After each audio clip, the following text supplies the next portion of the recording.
Welcome to The Hack, the Real Sides podcast with Heather, Keira, and me, Ashley. In this podcast, we dive into personal journeys in the entertainment industry. Today, we will be interviewing Mr. Dan Bach.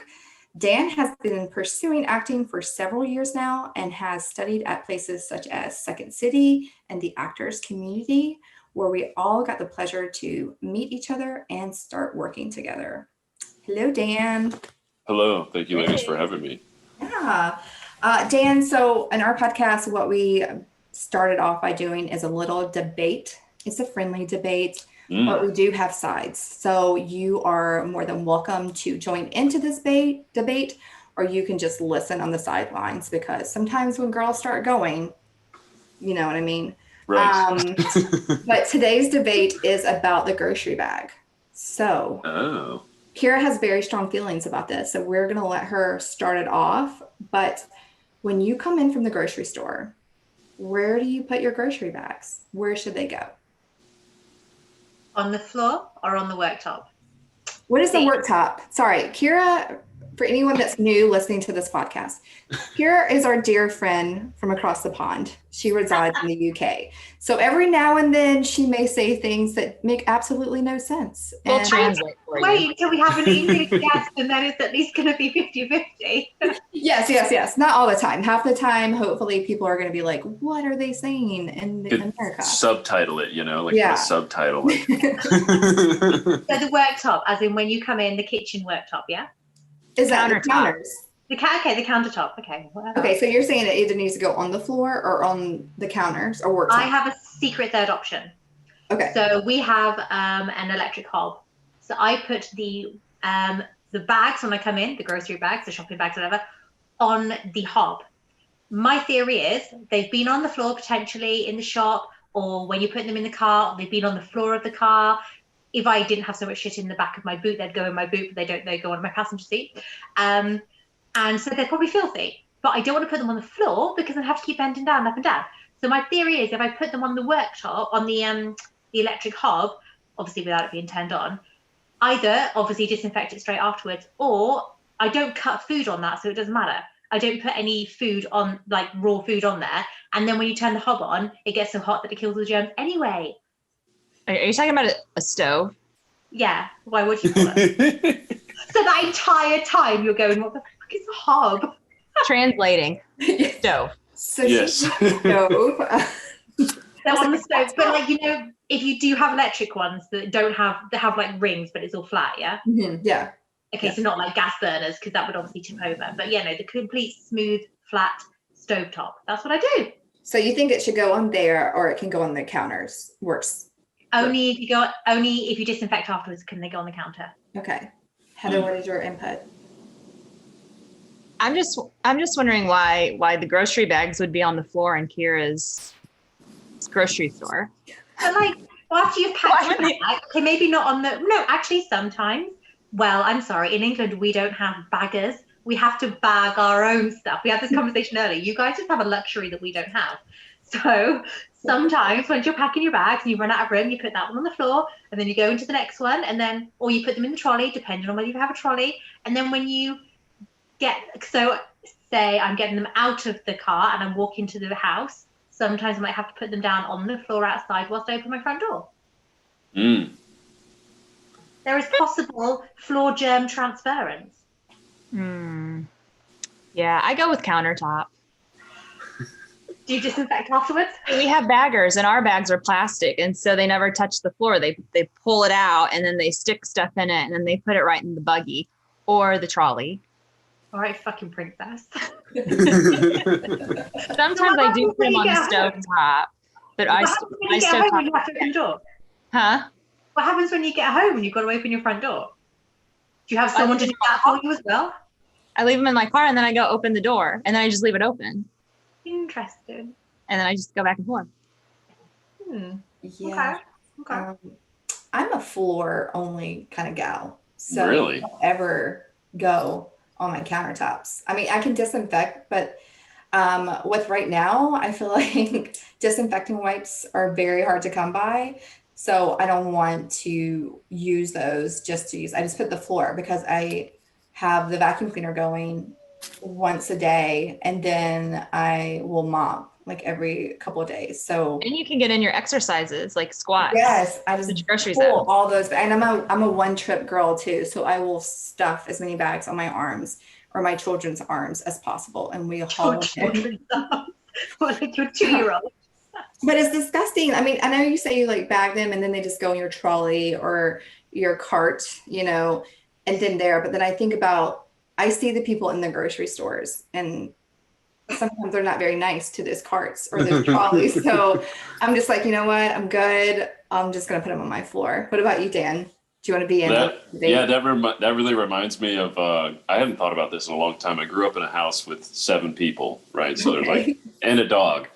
And so feeding that many people was like a chore, right? On the part of my parents. And so every time like the socks needed to get folded, that was an event. Cleaning the house was an event. And like every time the groceries came home, we had this huge kitchen table and a countertop, you know, island in the kitchen. Yeah. And then all of that would be filled with groceries, you know, and I was thinking, I was like, I never put things on the floor because I never saw my mom do that, you know? And so, but I do now, actually. I live in Chicago, and they charge you 7 cents a plastic bag, and I don't always have a bag with me. So sometimes like I'm at the grocery store and hopefully I have like a jacket. And so instead of even grabbing a basket, I'll just start stuffing things in my pockets because I don't want to pay for a bag. And, but when I do actually go buy groceries, they make it either a paper bag or I get them at Costco. And then I just stick the bags on the countertop, and then once I'm done, I shove them against the refrigerator, which is like over here. Your bag holding spot. I got it. Yes. Magic bag pile. So now that we've had the debate and I've won it, I'm clearly lost, and I want you guys to disinfect your counters at all times now, because now I know you put your bags everywhere. Keira is going to start us off with some quiz questions. Well, not quite quiz, so I'm just going to get your brain working a little bit, do some would you rathers, just get you a bit loosened up, you know, as if we were doing a warm up before an acting class, but we're too lazy to get up and stretch, so we can do a mind warm up. Okay, so I know 2020 has been a bit rough, and I don't want to preempt anything worse. However, how long do you think that you would realistically last in a zombie apocalypse? I think I would do pretty well, actually. I think about this when I'm working out because lately I haven't been running as much because of an injury, but I do run pretty frequently. And I shouldn't say this, but I compare myself to my dad. My dad is very slow. And so, you know, I have this image in my head of like having to go back to rescue him, you know, in case like he can't make it or whatever. That's pretty morbid. We need to work on a relationship. But, pretty inspiring and kind of good that you have that in case you ever get, you know, a job of being in a zombie movie. You already have that image and that thought process in your head. So did you ever see that movie, The Hills Have Eyes? Yes. Yes. I at the time I watched that movie, and then there was like a scene where one of the zombies like takes advantage of a girl, and I was just so upset by that. I ran my fastest mile to date at that point. I was like, I don't know, 17 or whatever. Like at the time, it's just very motivating, zombies and all that stuff. So there is actually a podcast or an app you can use or something that has a story about zombies in your headphones as you're running, and it works on like GPS. So the further you go, the further you get away from danger, and you've got to run to like resource stations and stuff like that. And it's got noisy zombies chasing you in your head. I'm way too scared to do that, but my brother did it for a while. That's fascinating. There's actually an app that has like the zombie sounds. Like it's like an interval type app. So it's like you don't hear the zombies, so you can jog, and then you hear like, and then you're supposed to like speed up and run faster. And for like people who don't know, Heather is a professional zombie, aren't you? Maybe. Not know that. Yes, The Walking Dead. The Walking Dead. No. Yeah, she was Yeah, I a got zombie. killed Document. Can't you tell? Heather, you should be on our podcast. We're going to interview you. I did not Maggie know that. killed me. Michonne killed me. Oh my God. Rick Oh. killed me. Well, you were nothing if not persistent. Huh? You were nothing if not persistent. Yes. Yes. I just keep coming back for more. Can't get rid of it. So you think in terms of running, you'd be pretty good in a zombie apocalypse. But how about your actual survival skills? Like, could you make a fire? Can you hunt? Yeah. So I sent Ashley this, but I used to be a small engine repair mechanic. I was a ranch hand, a carpenter, and some other things that are escaping me. I also worked at Domino's Pizza when I was a kid, and like Panera Bread. I mean, And it's so- going to set you up for zombies. Yeah. Working at Domino's. So Yeah, I'm super handy with an axe, actually. And, That's going to come in useful. Yeah, I've been working on my before COVID happened, which is effectively, people thought it might be the zombie apocalypse, right? Yeah. But I was starting to do kickboxing like 4 days a week before that, so I think I would fare pretty well. I think maybe I'm trying to figure out what my Achilles heel would be. I love food, so maybe somebody could trap me with that, but I don't know. Here's a cake. Can't believe that. Yeah. See, I think I'd be all right if the zombies were like Shaun of the Dead kind of zombies that come really slowly. Whereas if it was World War Z kind of zombies, that's it. I'd last like 2 minutes. When they start running after me, I'd be like, I should have gone harder on the cardio in the gym. Yeah. Right, okay, so what is your favorite song from being a teenager that you still rock out to now secretly when no one else is around? That's a good one. It has to be secretly. Yeah. Well, It's a pretty Mariah open Carey on- song, isn't it? no, it's what's that one from Miley Cyrus? Party in the USA. I'm a little bit sad that I was not a teenager when that was released. I think I was older than being a teenager, so thanks for that, Dad. Well, I think it was like middle school, high school, or something like that. And yeah, definitely, that's the one. That's a secret one for sure. Not anymore. I love it. That's so cool. Okay, this is a would you rather question. Would you rather 30 butterflies instantly appear every time you sneeze, or one very, very angry squirrel each time you cough? Oh, I'd love 30 butterflies. I think that'd be amazing. Really? Yeah. In hay fever season, it'd be a little bit weird, but that's fine. Mounds of flutterflies always around Dan. Yeah. It's good. Well, it's like it would be a very beautiful. It could be a very beautiful thing. Bring a lot of beauty into my life, but then also like, I love watch. I should be careful, but like, have you ever seen? There's like a whole niche on YouTube of mousetrap videos. Mm-mm. So like, yeah, this is a whole niche. Like it gets millions and millions of views of people like making mousetraps and how to catch and kill mice and stuff like that. So I don't know. Trying to catch butterflies. Imagine my apartment just filled with butterflies. You got to get rid of them. Open the If this window. doesn't work out, ladies, we can just start making mousetraps. No big deal. We'll be fine. Yeah. If we want those YouTube hits, that's what we're gonna do. Right. So I know you're very into your fitness and everything, but would you rather look 10 years older from the neck up or 10 years older from the neck down?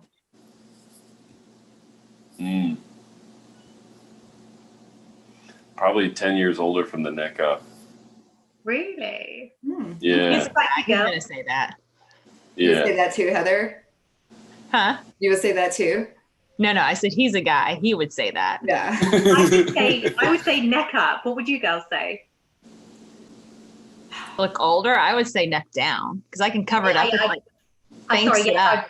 I'd be better at looking older 10 years, neck down. I want my face to stay younger. I say Yes. younger, not young.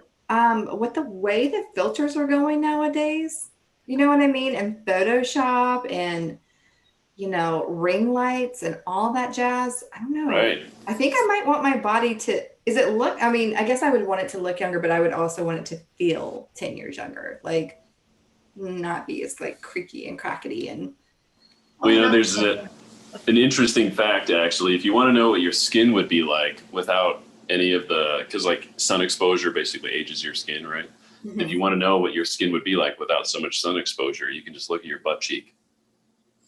How do you physically look at your butt cheek? I'm not the You can girl work on that flexibility. And then when you do Keira, yoga. everybody now that's listening to this is somewhere pulling their pants down, looking at their butt cheeks. Trying to get the camera and be like, This could be my face if only I didn't Right. look at the sun.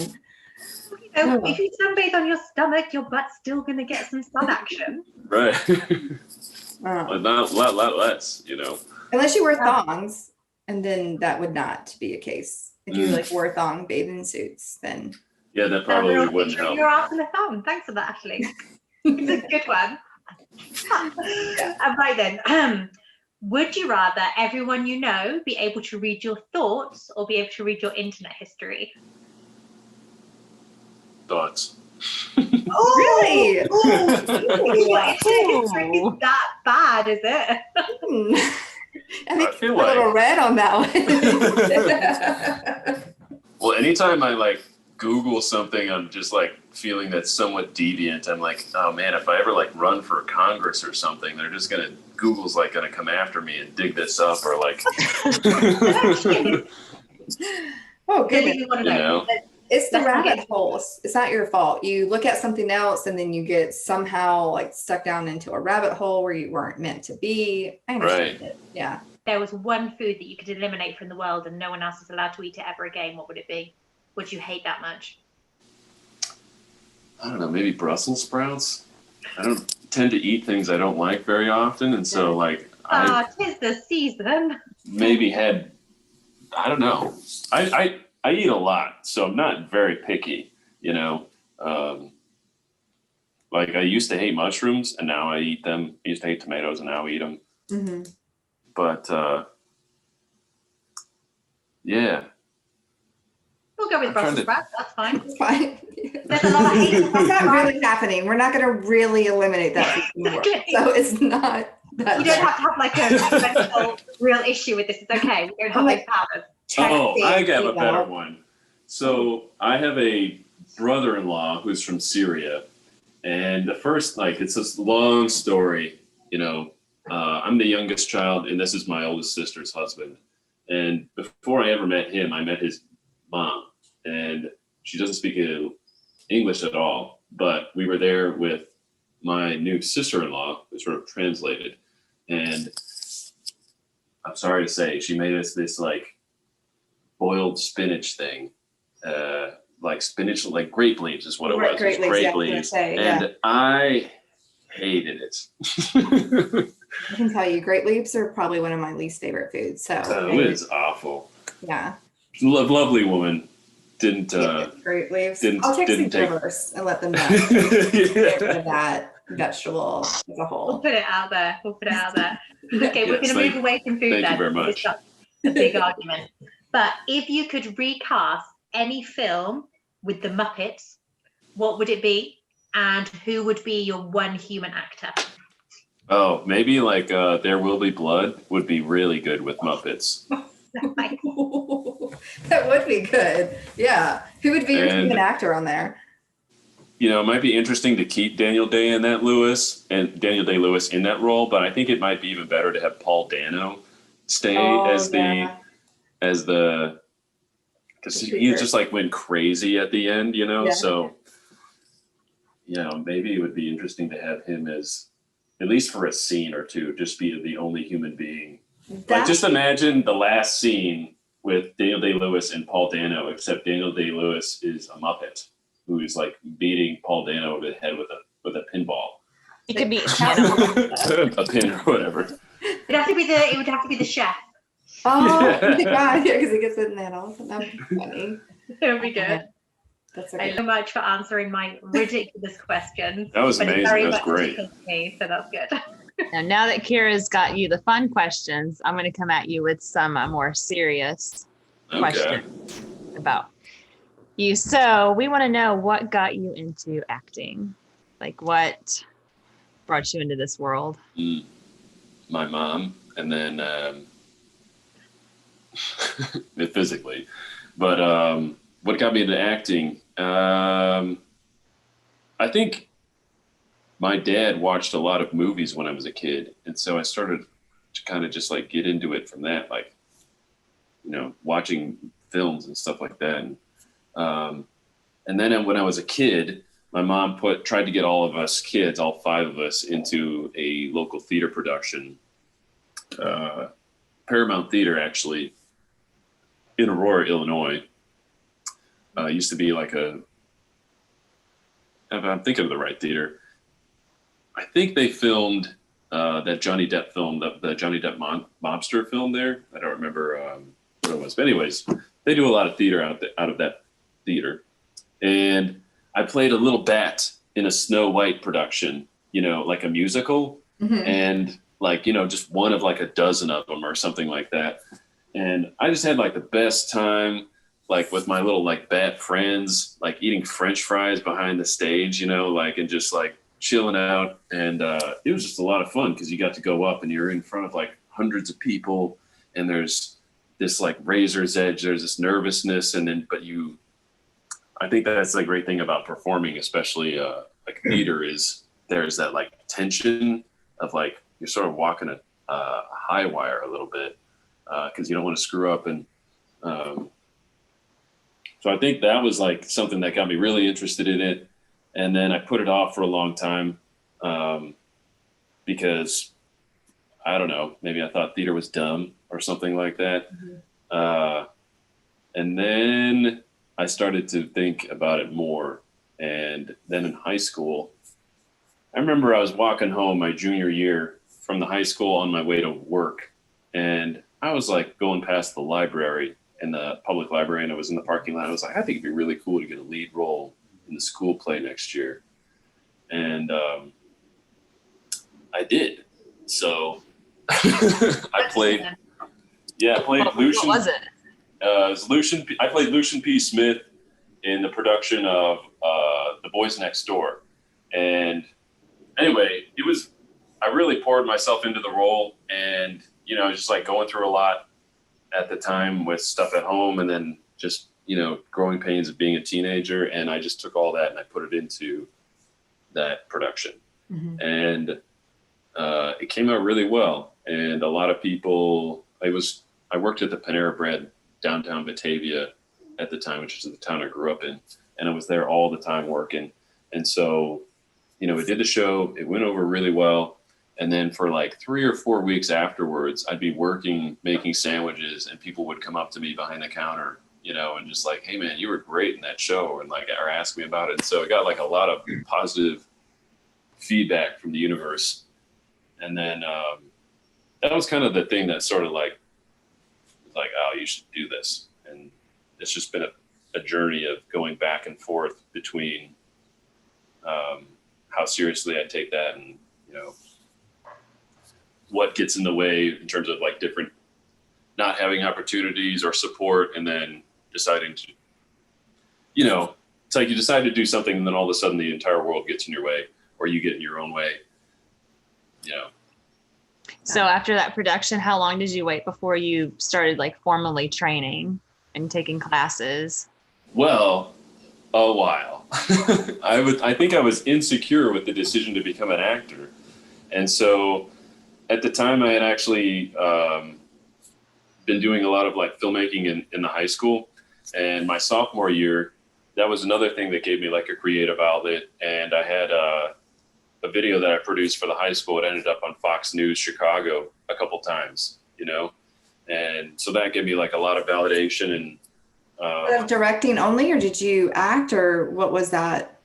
So that was basically Fox Sports wanted to do like a yearbook review for all the high schools in the Chicagoland area. Mm-hmm. And so our football team had actually gone down to state for the first time in like 80 years that year. So I had a bunch of footage from this. This is back in the day when you had to like use actual tapes, you know, like mm-hmm. mini DV tapes. It wasn't like fancy mm-hmm. digital cameras. Yeah. No magic cell phones, you know, like stuff like that. And so that went over really well. And actually it was funny because I submitted the tape online, and then, went to bed. And I don't know if that was the next day or a few days went by. I show up at school, and then like people are talking to me about it. And I'm like, what are you talking about? And they showed it on the news in the morning. And then I guess a bunch of teachers saw, and then they sent it to the school, and they started showing it in like different classrooms. So by lunchtime, you were a sensation. Yeah. So there was this. They had one short underneath your belt. Yeah. Yeah. Yeah. And so it was like, all right, well, and I think I was just an insecure person in a lot of ways. And I thought, well, I need to produce my own films, and that'll be the surest way to, become an actor. And an actor was sort of like a secondary thing for me. Mm-hmm. And then it's just taken a long time to realize, like, I ended up going to film school, and it just was like, all right, I need to be an actor first, and like a filmmaker second. Mm-hmm. So I need to just focus on acting. So you mentioned going to film school. What film school did you attend? I ended up going to Southern Illinois University in Carbondale. They've actually got a pretty decent film program down there. They have the oldest running student film festival in the country, the Big Muddy Film Festival, which is pretty cool. I had a pretty fun time down there. I was a transfer student, actually. I did a couple of years at a community college, and then ended up spending junior and senior year there. It was fun. Awesome. Well, I know Ashley was really interested in your Second City experience, and I am too. Oh, yes. Yeah. Yes. So I graduated from SIU when I was 25, and that was in 2016. And then I was like, well, what's the next thing? And this is when I started to figure out, like, okay, I should be pursuing acting first. My parents, I'm originally from outside of Chicago by about 45 minutes or an hour. Mm-hmm. And once I graduated, I moved back with my parents for a while, just for financial reasons with my Amazon business and all that stuff. And so, but I was like, all right, we got to keep this going. So I started going to Second City, and they have A through E levels there, which is like improv. So Second City is basically, I think of it like the farm team for Saturday Night Live, in terms of baseball. Like, you've got the minor leagues, and then the major league teams use that as like to pull up players. Mm-hmm. And so Second City actually just established like an SNL scholarship just recently. But awesome. Yeah. So like Chris Farley and Bill Murray, Tina Fey, all those types of people like came through Chicago. Steve Carell, Stephen Colbert. They all came through Second City. And so like if you go there, it's literally right down the street from my apartment. Like all their pictures are up on the wall, and it's really fun area of town because it's right on the corner of North Avenue and Wells. And like Bob Odenkirk talks about how like one of the best times of his life as an artist was watching Chris Farley perform the motivational speaker 8 times a week. Because so basically Chris Farley's whole bit about living in a van down by the river was actually developed at Second City with him and Bob Odenkirk. And so 8 times a week, they developed that character on the stage. And I think that's part of what got Chris Farley the job at SNL or something like that. But so do you so in your classes, did you just think of like little skits like that, and then you would just partner with someone and you just work on it, and that's how you develop some of your job skills? They take you through from the smallest thing up to some of the more complex stuff. So like an example of something really small is called Red Ball. And you just get everybody in the class in a circle, and it's all about giving, acknowledging, and then receiving, So I would be talking to you, Ashley, and I would have this red ball. It's imaginary. And I would say, red, or you could either do it like I could call you out by name at the very beginning. So I would say, Ashley, make eye contact, red ball, and then I pass it to you. Mm-hmm. And then you might say my name, red ball, or something like that. So that way you acknowledge, and then you receive the red ball, and then you pass it to the next person. And then you do this over and over again until everybody in the circle is basically paying attention. And then you can get to the point where you remove the names and you just, make eye contact and pass red ball. And then there's other things where it starts to get more complicated of like, you have to remember certain patterns.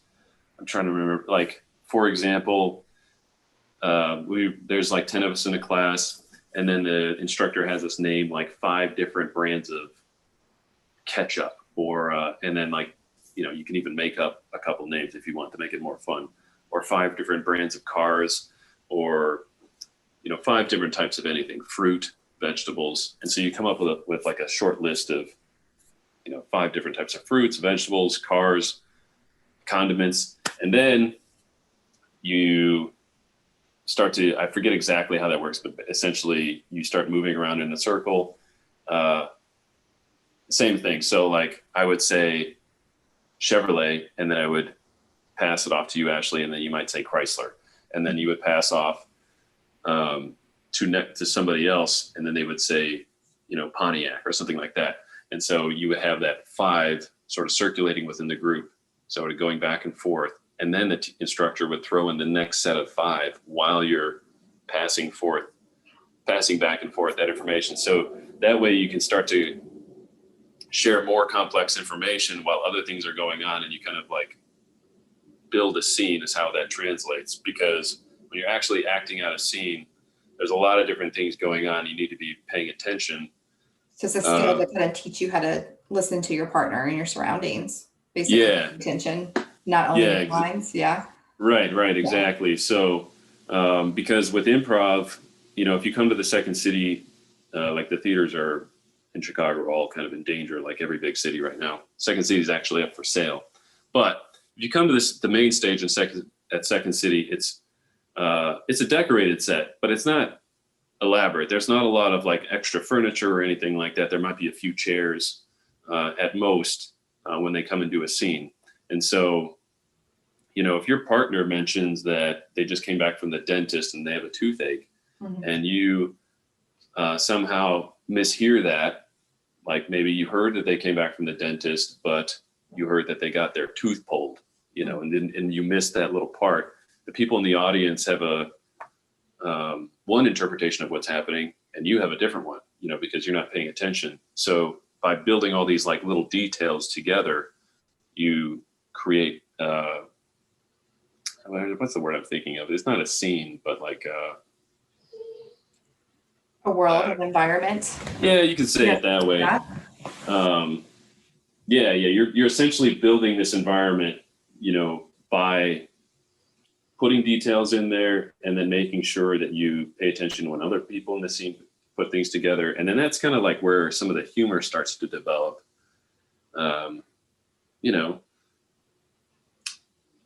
I wouldn't dare to try to come up with an example right now. Right. But. Yeah. So how would you feel like your experience with Second City, and how did you come across the actors community and your training there? How do you feel like that helps your journey? So I did all the basic levels at Second City.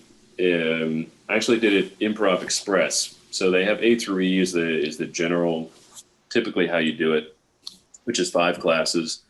I did it in 3. So we met twice a week, 3 hours apiece. And then I graduated, and then I just, unfortunately for me, I ran out of money. I didn't have financial support, so I had to take some time off. And while my other classmates got to audition for conservatory, which is the next level, I couldn't. So I had to wait, a couple months. And then I auditioned, I got in, and I made it through levels 1 and 2 and had fun. But I started to think, I don't know, is this exactly for me? Wasn't sure if it was the exact right fit, because I love being funny, cracking jokes, but not all the time. Sometimes I like more dramatic stuff too. Mm-hmm. And so I was like, maybe this isn't the right environment, because I could see some of my friends, like I had a roommate, Sean, like he loved it. Like every part of it, you know, and he was all in, and I just wasn't there. And so you audition. So I did levels 1 and 2 for the conservatory, and then you have to audition for level 3, and I didn't make the cut the first time around. And so you have the option to audition again, like every couple months. And I didn't, just because of that fact. Still, like being rejected after you've made it through the first and second, like how did you take that rejection, and did you go back, or what did you do with it? Well, there's all these like, all these things that run through your head. Certainly you can like blame other people. You can start to blame, Second City. It's like, well, you know, that was kind of. So there was some self-doubt, but you just were just kind of like, I mean, it's just. Yeah, I just chalked it up to like, I mean, I thought about that, and I was like, I just don't think this is necessarily the path for me. And so that's when I was like, I need to start looking back into serious, like, or well, I shouldn't say serious, but just acting in general. And so I started taking classes at an acting studio here in Chicago. And, you know, I met like one of my best friends there, waiting to audition. And actually I auditioned to see what level I would place in. And I got placed in a better level than I would have if I, you know, I basically got placed in level 2 instead of having to start in level 1 based on my audition. So, yeah, that was really. Across the actors community then, because obviously that's how we all know each other. Well, the pandemic happened, and before that, I stopped taking classes at the acting studio. And the end of last year, I started to think like, you know, if I want to be a successful actor, I need to start modeling, like find people who are already doing that. And I was watching The Last Kingdom, and basically Alexander Draymond and Mark Rowley, my 2 favorite actors on that, you know, male actors. And so Alexander didn't have Instagram at the time, but Mark did. So I started following Mark. And then I just remember, yeah, exactly. And just, I remember one day I woke up and I just felt very blessed because woke up and I saw he had made a post about this thing called the actors community, which I had no idea what it was. It's very vague at the time. And I signed up for it, you know, submitted my headshot and my resume. And then a few days went by, you know, all right, like the next day I got accepted into the community. And then a few days went by. I woke up in the morning and Mark posted that he was taking on 8 acting students.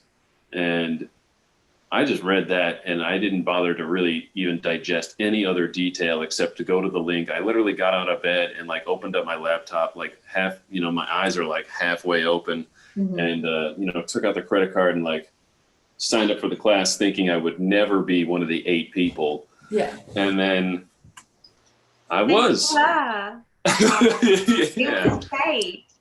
What do you think of like, the training that you've learned there? How has it like helped you in your acting community or like your acting journey? Has it helped you go to auditions? Have it helped you get an agent?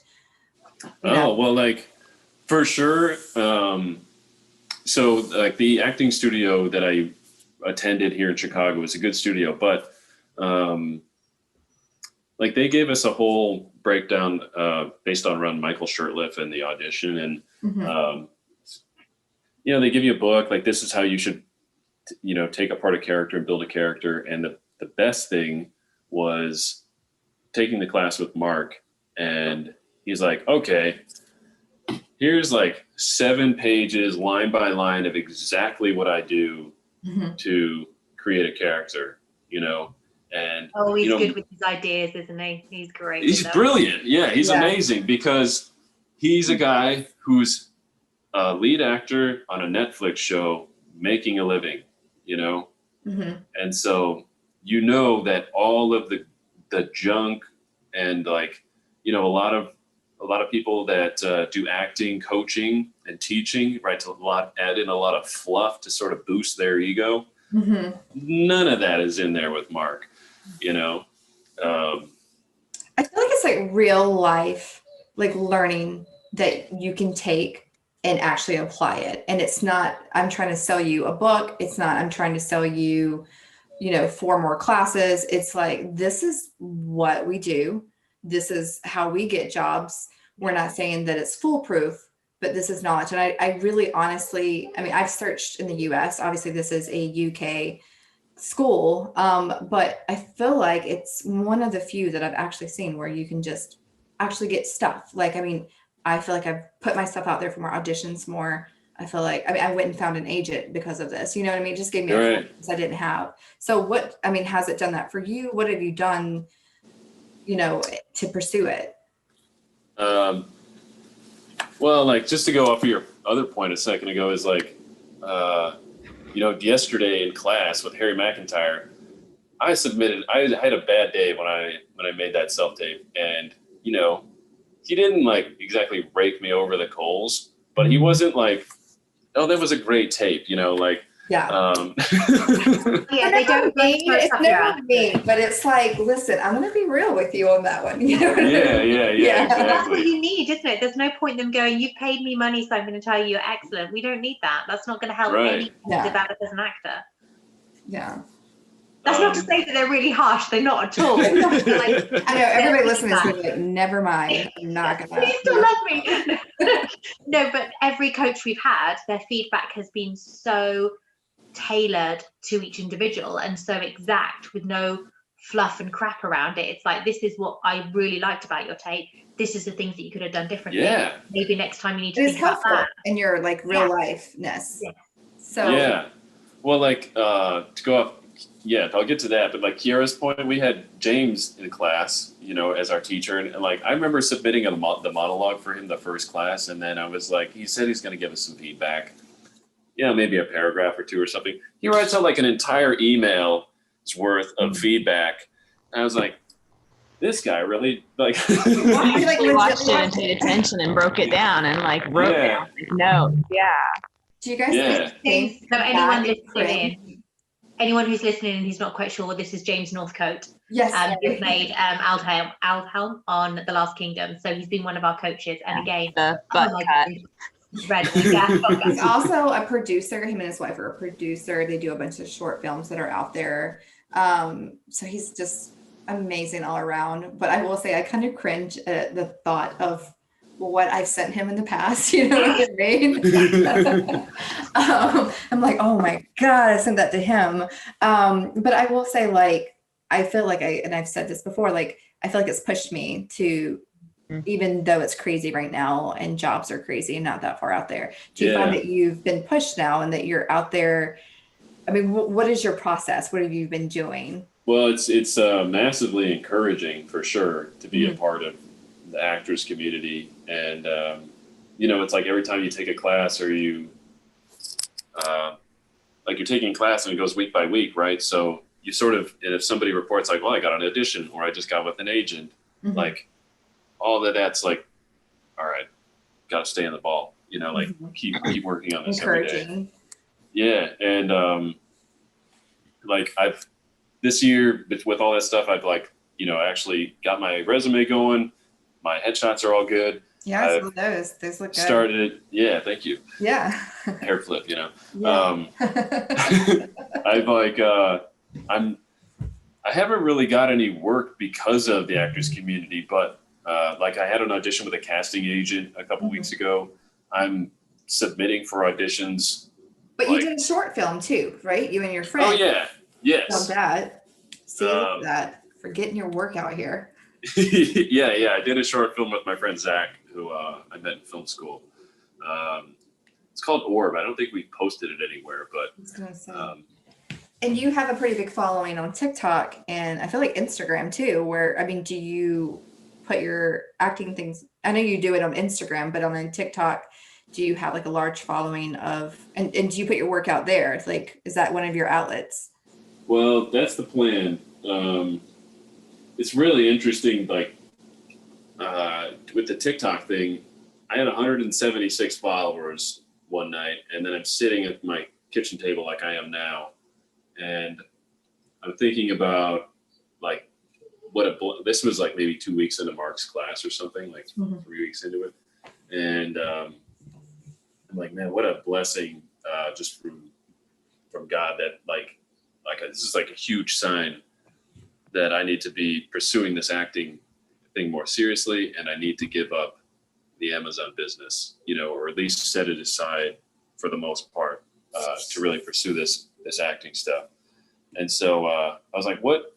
I don't know if you guys ever listen to Tony Robbins, but he's like a life coach, motivational speaker kind of guy. Mm-hmm. And he has this thing where you should never leave the moment of a decision without taking action on it.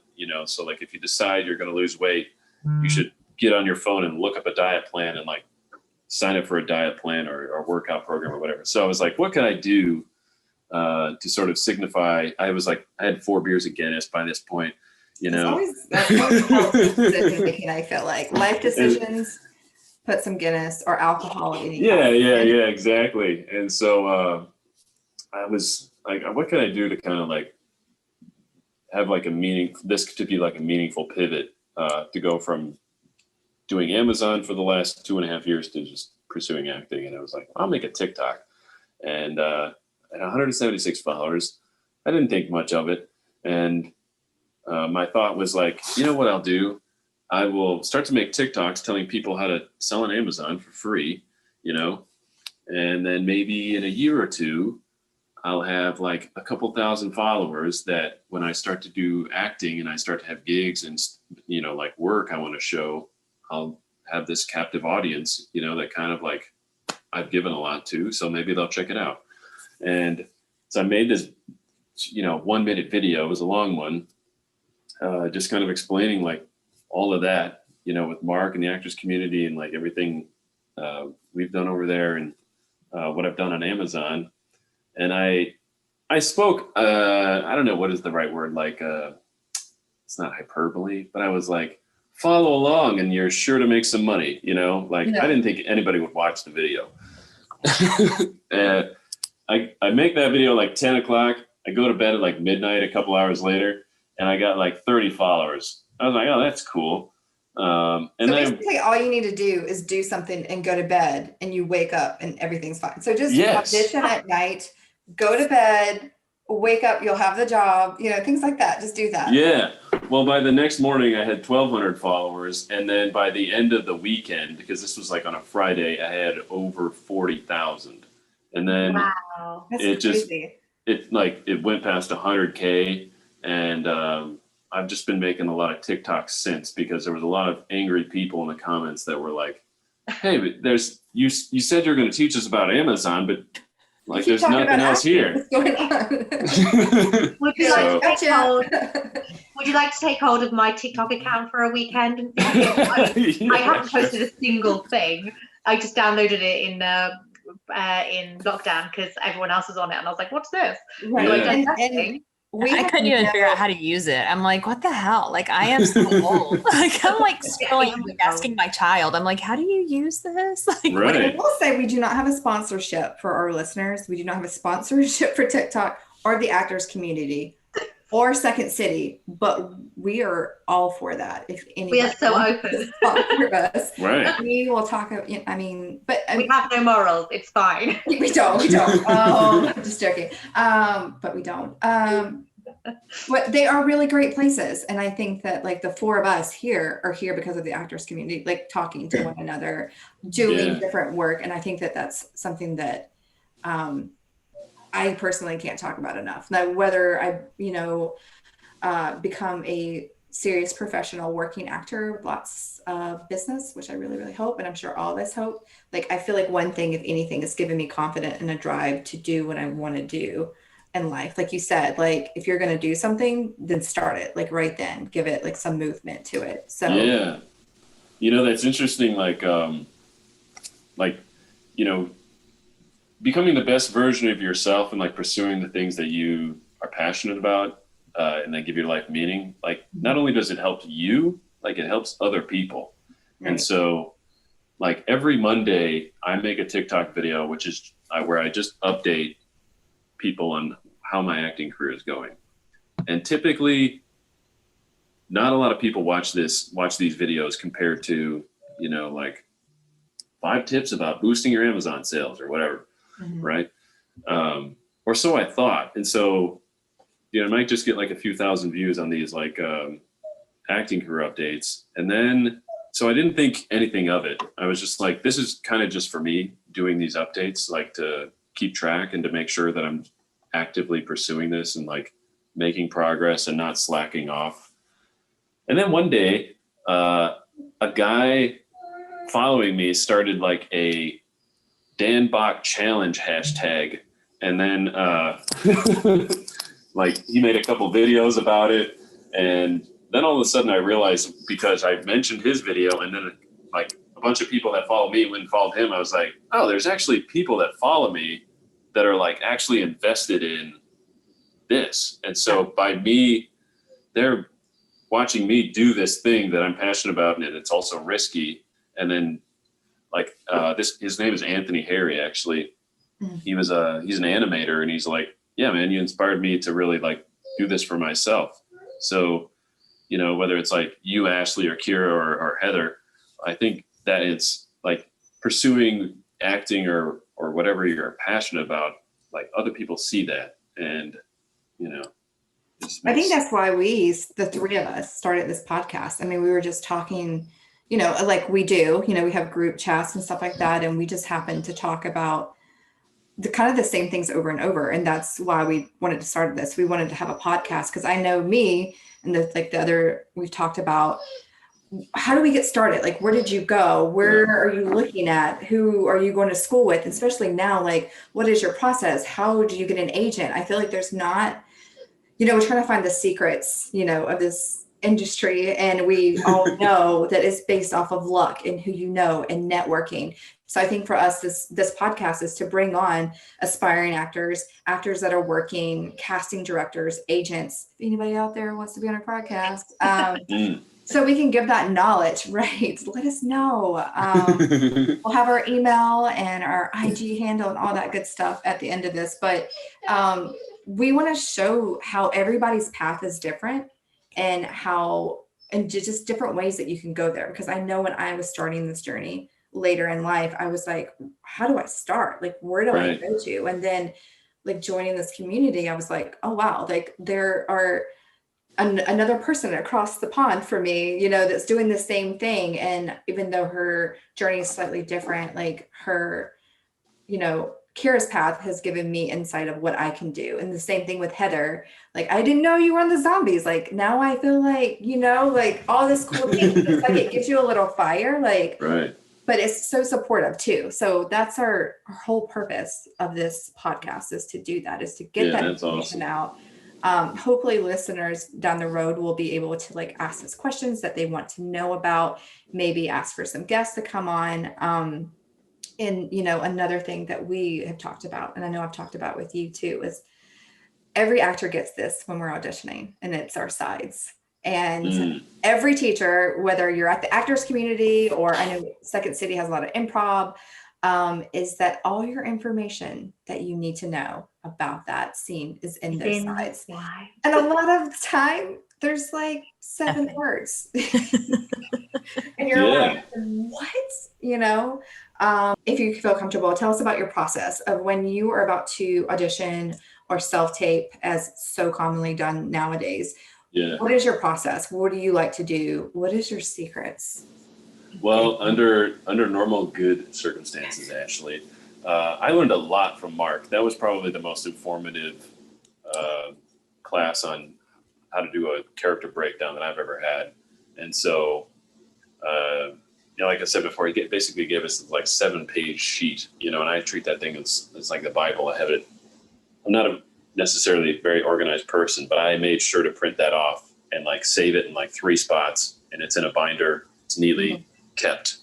And you'll be sharing that with us at the end of this. Yeah.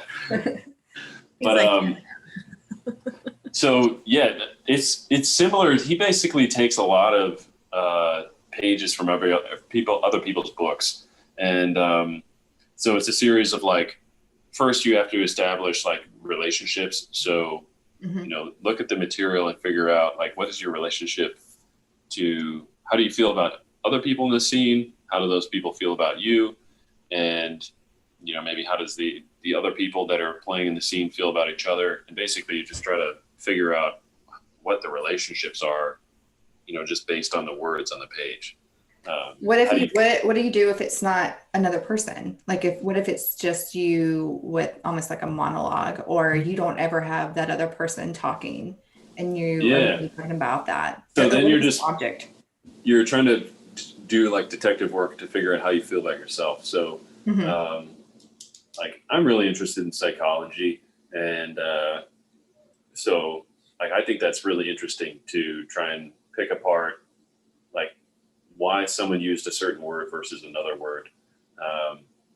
And I sort of love like that aspect of sort of Sherlock Holmesing your character, like in the scene from American Beauty, there's that line where he says, I am naked, and that's kind of like open for interpretation about where he's talking to Jane. And I interpreted that as like, well, he's just being very confident because he's laying there naked, like just sort of proclaiming himself, I am naked. Right. And so there's that aspect of it. Like, if you're just in the scene by yourself, you're looking at the words that you use to describe yourself. And it was actually interesting today. I heard sort of a personal development quote, and it was something to the effect of, if you think about the words you use to describe yourself or talk to yourself with, would you want to be friends with that person? So if you think about how you talk about yourself, would you want to be friends with that? So, but yeah, so you could take that to a character and look like, how does this character talk about themselves? Do they, like, does a scene say like, oh, they're 6 feet tall, but in reality, he doesn't think much of himself. He's not confident around women or confident in his work or whatever it is. I think those details it's fun because you get to make a few assumptions about your character. Right. And how much of a world do you think that you create around your scene? So do you look at the scene and look at what the description is at the start, and then do you go back maybe an hour or a day in your little virtual world that you're trying to create, or do you try and go back even further, or do you try and go into the future? How much of a big imagination do you create, imaginative world do you create around your size to help you get into character, or do you feel you don't need to do that? You find that enough information is in the script? Well, so for example, Mark actually gave me a monologue from a play called When the Rain Stops Falling, and it's a monologue about this. It's this guy Joe talking about essentially about how he found his wife, and he's leaving the city, driving back to his parents' farm where he grew up. After spending several years kind of finding himself and then figuring out that he needed to just go back home. And, he himself drives a fast car.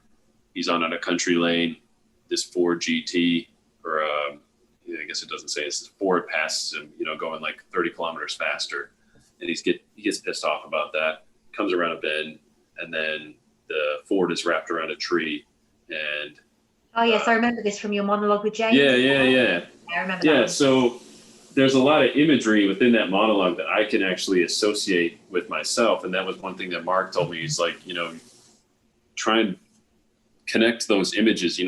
If there's blood, you want to be able to smell the blood. If there's smoke, you want to smell the smoke so with that monologue specifically, I try to actually live out the scene in my head as I'm like playing it.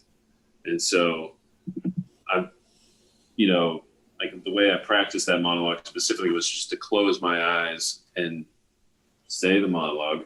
And then as I come across a word, like the car, I think of that image of the car, what that would look like. And I sort of just walk myself through the scene as if I was actually living it in my head.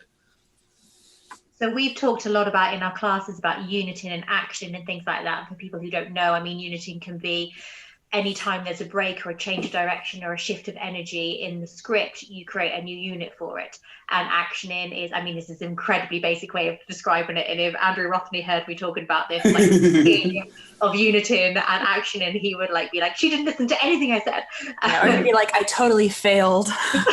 Exactly. We're not the professionals. Let's put that out there. We are not. We're not professionals. We're all just learning, but this is just a brief way of the way I interpret it anyway. And actioning would be to look at a line and try and decide what your intention is behind it. So I tease you, or I provoke you, or I surrender to you, or something like that. So do you do anything like that to do with your script? Because as most actors will say, and as a lot of coaches we've had with the TAC would say, everyone prepares the script differently. So there's no right or wrong way. I'm sure there's some people just look at a script, know instinctively what they want to do, and just smash it out of the park. I am not one of them. But obviously, so everyone does it slightly differently. Do you do that sort of stuff? Well, I think it's one of the areas where I feel I have room for improvement. As do we all, I think. Yeah, like basically, you know, they talk about the actor's thesaurus. Say that 10 times fast. I need to get that. And because, you know, having that like specific detail about which verb really does like inform your actions or how you're going to play a line. So I have started to do that, and I'm slowly getting better at it. But I think it's one of those things that's actually really helpful. Yeah. Do you have a thing that you kind of fall back on? Do you feel like every time? Because I feel like sometimes when I get certain scripts, I will prep a little bit differently. And again, I'm trying to get better at prep. Have like you said, a list of things that you kind of do. Is there like a ritual or something that you feel like every time?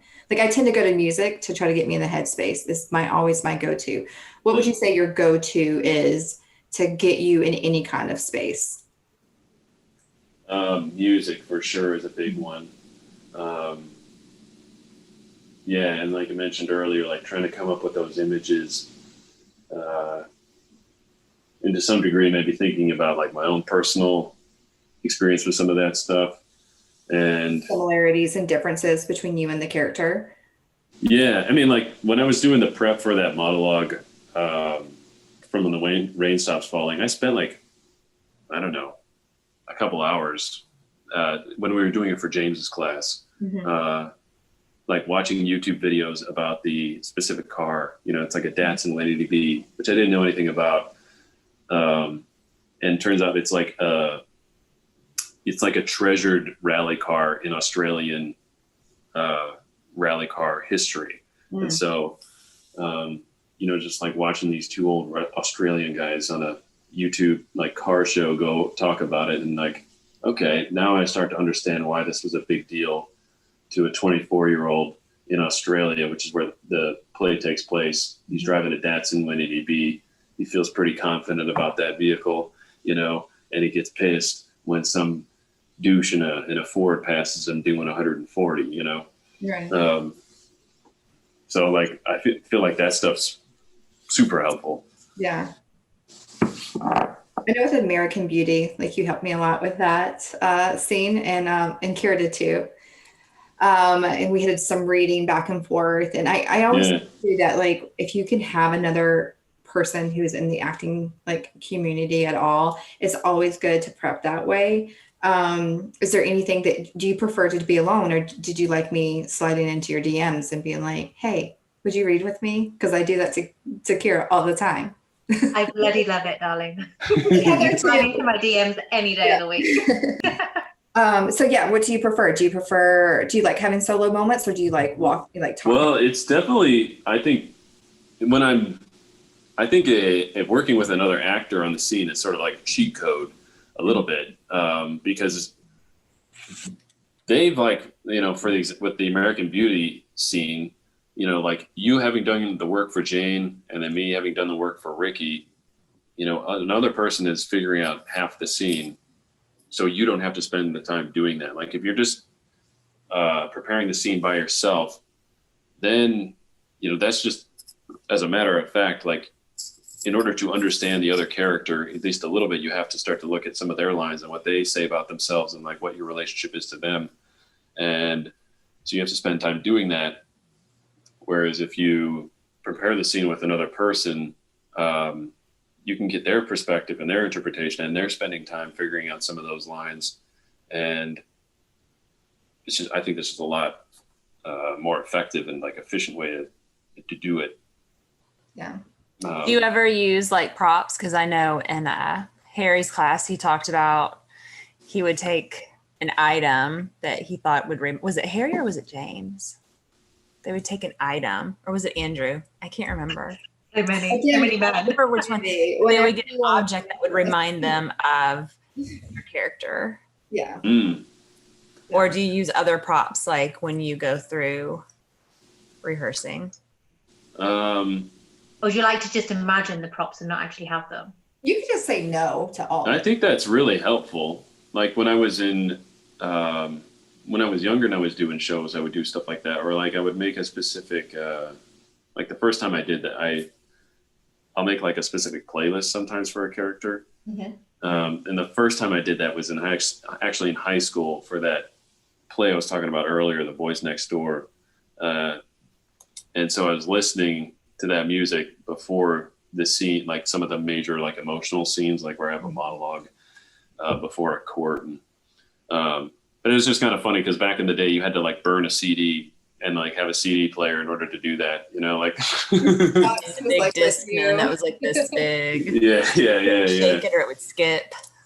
Right. Well, thank you so much for coming on today and letting us talk at you for like an hour and however long it's been. It's been fabulous. It's been so interesting to hear all about how you got started and your journey along the way. Is there anything that's coming up for Daniel J. Bach that we need to be watching out for? Well, I'm applying for grad school in London and maybe in the US. We'll see, for acting. For next fall. Yeah, basically I'll apply now and then I'll audition over Zoom and then I would attend in September if I got it. Brilliant. So which school in London are you looking at? Well, the only reason I thought about this was because I did a one-on-one with Mark and he's like, this is what you should do. And typically if somebody just like tells me to like kind of uproot my life like that, I wouldn't listen, but it's Mark, so. I'll do what you're gonna do. Yeah. So he's like, you need to get into some of the better schools in order for it to be worth your time. So he's like, you need to apply to like RADA, Royal Academy of Dramatic Arts, and then Lambda, which is also in London, and then maybe Bristol Vic, which is in Bristol, I think. So that's closer to me. Yeah. And then the issue with that is like,